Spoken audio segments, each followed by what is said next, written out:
You know, I thought he was Latino for like 2 months. And when he told me he was Latino, it was like telling me there's no Santa Claus, you know what I'm saying?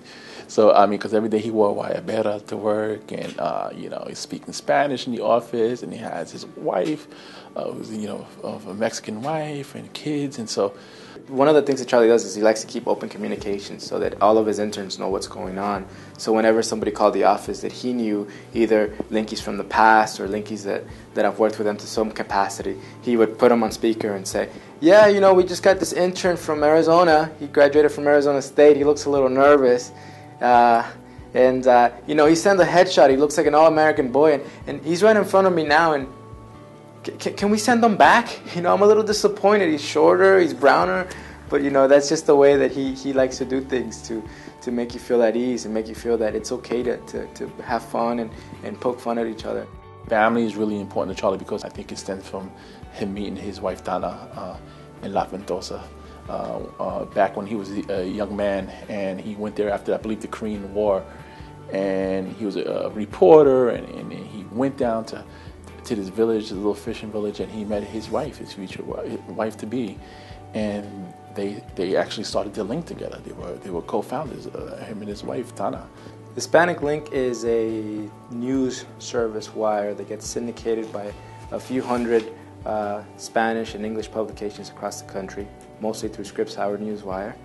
And what we do is we take young journalists, and Charlie, with the help of others, helps these journalists get acquainted and acclimated with DC politics and tries to figure out how to cover the issues that are most important to Hispanics and Latinos, and how to cover stories that even to this day are ignored by mainstream media.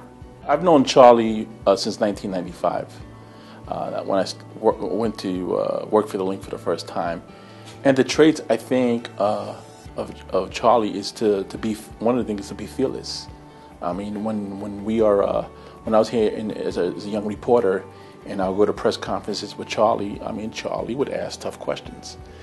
And he would not take no for an answer, and lots of times he was combative at times, if it needed to be, you know, and making sure he got the news and information that was needed to tell the story.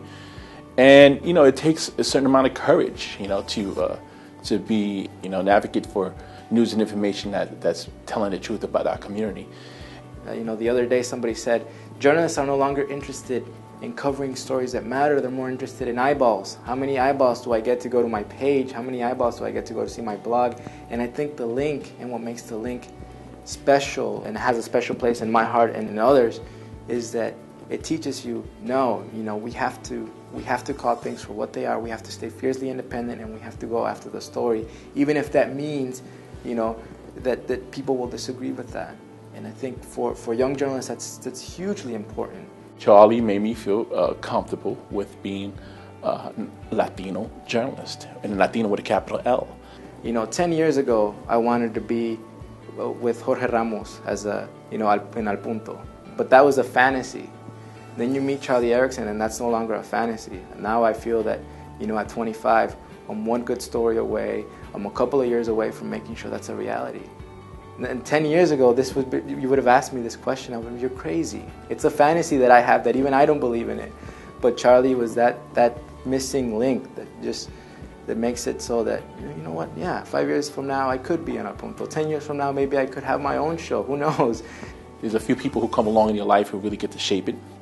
I feel blessed because everyone deserves mentors in life. And Charlie has been that to me. And he's been like that to a lot of people. Charlie, to me, you mean the world. You're my mentor. You're a grandpa to me, and I love you, and you mean the world to me because you could be just as equally critical as you could be equally warm. And there is a method to your madness, and that is you want to get the best out of everybody, the best out of Linky's past, present, and future. Charlie, just want to let you know, congratulations on the award. Well deserved. This award and all the others you have received. Hopefully, if I get to be 83, I could have just announced what you have now, and that'll be more than I could ever hope for. We all love you very much, and you're a major part of our lives, and you always have been. And congratulations.